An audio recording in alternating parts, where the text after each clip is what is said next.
chapter 17 is lessening our addiction to financials. This chapter is maybe one of the more controversial chapters in the book. If you look at business leadership from a traditional perspective, and there's this notion or idea that I've heard bantied around in the world that you ought to be able to run your business from the financials, from the spreadsheets. You ought to be able to, and I think that is just complete and total heresy at this point in my career.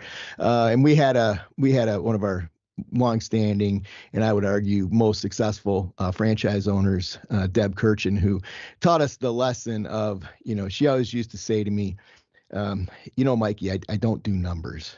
At the end of the day, looking back on Deb Kirchen's genius, she was all about people. That's all she concerned herself with, right? Was building an environment where people could thrive. The number of people that Deb Kirchen's organization and team, sent to our organization over the years has been pretty phenomenal. And it speaks to this idea. This chapter isn't about, it's not about saying that financials aren't important. It's just, in the world, there's an obsession with them, right? And so, I'm trying to make a statement around that maybe we ought to take a look at that obsession. And to me, what financial management is in a business is really, it's about keeping your numbers organized and understood, and so that you can understand where the resources are and are going. But that's about the depth of it, right? When you look at financial statements, the traditional financial statements like income statement, balance sheet, and so on. Because to me, income statement, balance sheet, cash flow statement every month, I equate that to driving a car by looking through the rearview mirror. You can do it. You just got to drive really, really slowly, and to me, it's an awkward way to try to run a business, especially one that's growing very rapidly. And by growing very rapidly, you're sort of driving very quickly. And if you're driving very quickly, trying to manage through looking through the rearview mirror, to me, is doesn't make a lot of sense. The one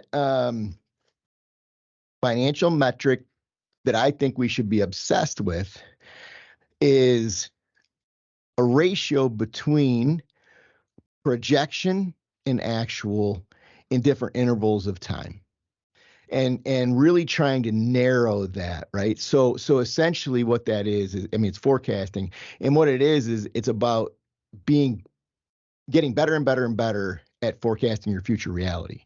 And when you start that process, it's awkward, doesn't work very well, but over time, and by over time, I mean, typically years, you get better at it, and slowly but surely, the variance between what you projected and what actually happens should start to come together, unless there's unforeseen events, right? And that's typically what people look at, though, when they're reviewing financials, is a year-over-year comparison or a year-over-year analysis. And to me, I think that's almost irrelevant, right? What does that teach you? What does that tell you? It tells you that you performed over some static period of time previously, and that to me isn't dynamic. Again, what's dynamic is we said we were going to do this month financially from a revenue perspective, a cost perspective, a profitability perspective, and we actually did this, and how close did we get?